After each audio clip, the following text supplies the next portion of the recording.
I'll try to do a quick one for you, but we both know how that's going to go. Um, so let's go start off with a Mike Menzer quote, and I'm not even going to quote it perfectly. It's just close enough. He says that you should always try to make things harder. Like if you want to gain muscle, try to make things harder. And that's a smart thing to do. In fact, actually, I'll tell you right now, you want a great trick for gaining muscle and gaining strength? Try offset loading. Yeah. So, let's say you're going to do, some type of press overhead. Put 5 pounds extra on one side, or even 10 pounds extra on one side. So it's not loaded evenly. Oh, no. Yeah, that small change, it makes a huge difference. You'll be shocked. And you'll develop a lot of strength from that. You just made it harder. You want to make squats harder. Front squat. Front squats are way harder than back squats. Just like that, you made it harder. You look at certain movements, right? And certain movements it's inarguable. The longer the range of motion, or sometimes just being at a bad leverage, you have to use less weight. But the exercise is much harder. And so if your goal is to build more muscle and build more strength, doing things that are really fucking hard, wow. You're not going to see too many guys who can pick up a 450-pound Atlas stone who can't deadlift 400 pounds with ease. I deadlift 455. I cannot pick up a 400-pound Atlas stone. My best Atlas stone was 225, and I barely fucking got that and took all the skin off my arms. So, I should post a picture of that. It's awesome. My arms are raw for like 2 weeks. What's the point here? Well, odd objects like picking up an Atlas stone is really unbelievably hard. Hey folks, you want big glutes? I'll share a story with you that I've shared before. I'm sitting there watching The World's Strongest Man with this girl I was dating. And she is watching it with me and she goes, wow. She says, all of them have really nice butts. And I was like, what? She ruined it for me. But then I realized that she was correct, that they all have really huge glutes. So instead of you doing hip thrusts, pick up Atlas stones. Yeah, that's the secret. I'll tell you what, nothing lit my glutes up like doing Atlas stones. When I was training with Elliot Holst and we were doing Atlas stones, wow, my glutes were sore every time we did stones. So, there you guys have it. There's a secret for you. Anyways, what we're going to talk about today is machines versus free weights. And that's why I started off by telling you, choose things that are harder. Now, we all know how fun it is to use machines. I like machines. Who doesn't like machines? You can leg press 1,000 fucking pounds. Can you squat that? No, you can't. I am not going to tell you to never use machines, because that's stupid. That's reductionist. That's like, never use machines. Thanks. And there are plenty of people out there who will tell you to never use machines because, I don't know, somehow, machines don't mimic real world strength. Well, neither do barbells, because the last time I had to pick something up, it wasn't a barbell. And it certainly wasn't a calibrated barbell, and it certainly wasn't perfectly loaded and evenly loaded. So, hey, back to that offset loading thing I gave you a tip on. You can't mimic a leg extension, but that might be the perfect thing for you if you have knee problems. You follow what I'm saying here? There are very good machines that have very specific purposes that could be beneficial for you. However, in general, if you're healthy and you're not training around an injury, you should stick with free weights. Now, I'll share something interesting with you that I feel like it was Chris Tuttle. I think it was Chris Tuttle. And he was being interviewed by someone, and you'll have to forgive me because I don't know the name of the other person. But Chris Tuttle is someone I know, right? He was on someone's podcast and they were talking, and he made the comment that he's seen tons of guys have injuries doing different chest press machines. But you almost never hear someone be like, I hurt myself pressing dumbbells. That's a great point. We've all seen guys blow a fucking, the pec off or blow a shoulder out or something like that doing bench presses. Heavy bench presses. Some dude tears his pec. But for the life of me, and I'm sure someone will comment below and look, oh no, I'm the person who did it, and maybe you are, but I have never seen, personally, I have never seen or heard someone tearing a pec doing dumbbell bench press. I am not anti-dumbbells. You know that. I'm a big fan of dumbbells. I even use kettlebells. So I don't think that, free weight has to be a barbell 100% of the time. I do think barbells are the best option for you to get maximal strength. Maximal strength. Pay attention to that word there. Maximal strength, okay? So you can load a barbell heavier than you're going to be able to do dumbbell bench presses, okay? Recently, I traveled to Mayo Clinic and I was training out of a hotel. The heaviest thing they had was 50-pound dumbbells. I was able to grab 50-pound dumbbells, 2 of them, so that's 100 pounds. Wow. And I would do sets of 20. I did 10 sets of 20. Okay. I will tell you that I was equally sore from doing 10 sets of 20 with 50-pound dumbbells as I am when I do 10 sets of 20 with 185 pounds bench press. So I have to use more load on a bench press. That's interesting. Now, I don't know what my max bench press is because I don't test my max bench press. I don't go past 225, and I can do 225 or 12, and I don't know what that equals to if you do 1 rep max calculators or whatever, but I also don't train to failure, so I don't really know that that's actually failure for me. I don't risk failure on a bench press because I train by myself, and I don't want to drop a bar on myself. Stupid ways to die.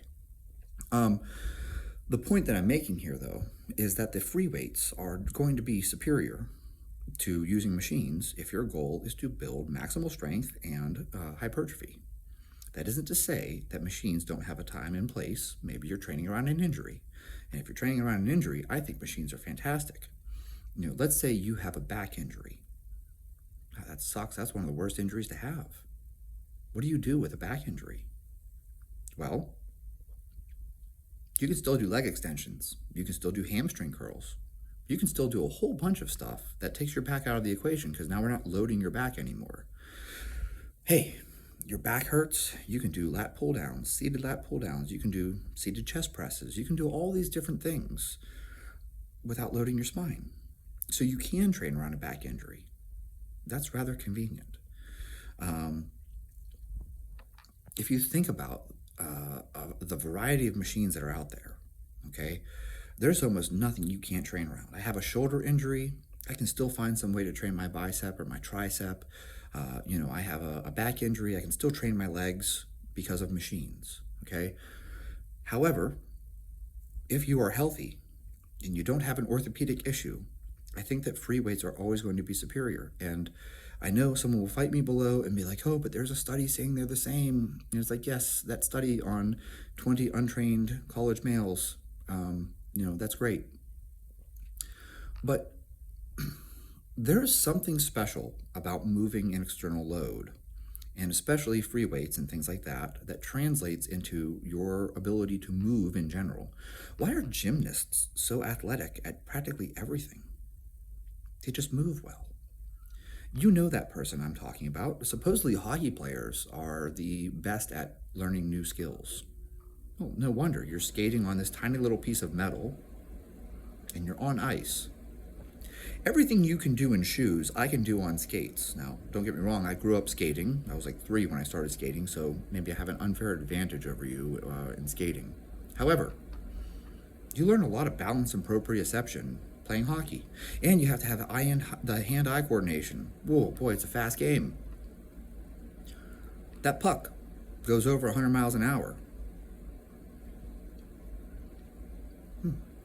That's about as hard as playing baseball. You ever try to hit a 100-mile-an-hour ball? Just go to the batting cages and find the one that throws it at 90. See if you can hit that. I can. Wonder why. Couldn't possibly be all those years of playing hockey. Develop that eye-hand coordination. I also played baseball, so that probably helps me. But the point being that I think learning one skill often makes you better at learning another skill. I ran track. I played basketball, I played baseball, I played soccer, I played a lot of different sports. And I think that playing multiple sports made me better at multiple sports. What a radical concept. So when I learned lacrosse, I was 18 the first time I played lacrosse. I was a natural. I was really good at it right away. Now, is that because I'm just so gifted that I would have learned lacrosse? No, it's probably because of the fact that I had the background of having played hockey, played soccer, played all these other sports. So when I started playing lacrosse, it was like, oh, so basically I just catch it with a stick instead of having a stick handle it on the ice. Same concept, right? All right, so back to free weights. Whenever you move an external load, you become a better mover. Now, I'm assuming most of my audience is probably interested in becoming a better mover. Maybe you're a bodybuilder. If you're a bodybuilder, you don't care. You don't care. You're not trying to be athletic. But for the rest of us who are trying to be athletic, yeah, you're going to have some sprints. You want to have some dumbbell work. You want to have some kettlebell work. You want to have some barbell work. That's going to do more for you than coming in and doing leg extensions and hamstring curls. Now, don't get me wrong, leg extensions and hamstring curls might be a great way to build your legs, to have bigger legs for you to step on stage for the Olympia. However, if you want to play hockey, if you want to play football, if you want to do MMA even, you might want to get good at moving external load. I'll prove it to you real quick. If you do judo or MMA and things like that, and you're throwing other people, what machine in the gym do you think is going to make you good at that full body strength that you need? But I tell you what, picking up sandbags, my brother and I were very good at wrestling. And I think that was purely because we were stronger than the other kids. Now, don't get me wrong, wrestling is a weight class sport, so I'm telling you that at 90 pounds, I was stronger than the other 90-pound kid. Weight is a real thing. If you weigh 90 pounds and you go up against a guy who's 225, he's going to throw you around regardless. But if you are controlling for size, so you're 90 pounds and he's 90 pounds, and you're good at moving heavy things because you've been baling hay and carrying kegs and working on a farm, yeah, you're probably going to throw him around. I should have shame, but I don't. So there were times where I picked up kids and slammed them so hard they started crying. Teenage boys being teenage boys. What do you want to... I don't have an excuse for you. Sorry. It's just part of the game. The point that I'm making here, though, is that when it comes down to asking yourself, machines or free weights, I think free weights should always be your first choice. I think that if you can squat 405 for a set of 20, you're going to have big, strong legs. I can't tell you that you can get to that same level, though, just doing machines, and it won't transfer to sport the same way that moving a barbell does. Look at weightlifters. The snatch is very athletic. The clean and jerk is very athletic. Yuri Vardanyan. Wow, what an athlete. Go look him up sometime. I think that movement is very important for your overall athleticism. Become a better mover. And sometimes becoming a better mover means that you have to work with less weight because you can't impress everyone at the gym doing a 1,000-pound leg press. And you got to squat those heavy weights. And that's my 2 cents on this. And I'm sure someone is going to tell me that I'm wrong because some study says blah, blah, blah, blah, blah. But you know what? Like, I'm almost 40 now, and I've been playing sports since I was 3 years old. And I will tell you straight up, the guys that move weights, like free weights and sandbags, I don't care. It doesn't have to be dumbbells and barbells. Kettlebells, sandbags, you name it, whatever the fuck it is, some external load, picking up cinder blocks, picking up hay, just baling hay. Pick up a keg. Man, you want to get really good at sports? Start doing some strongman training. Honestly, strongman training transfers. If you can pick up an Atlas stone that weighs 225 pounds, you have very little trouble picking up a guy who weighs 225. You're going to scoop him up and you're going to suplex him. Then he's going to cry. But the point being here is that I think that moving free weight, moving an external load, is going to be superior. And plus you develop all this like neuromuscular coordination, okay? You learn how to brace properly. I don't have to brace to do leg extensions. I have to brace to squat.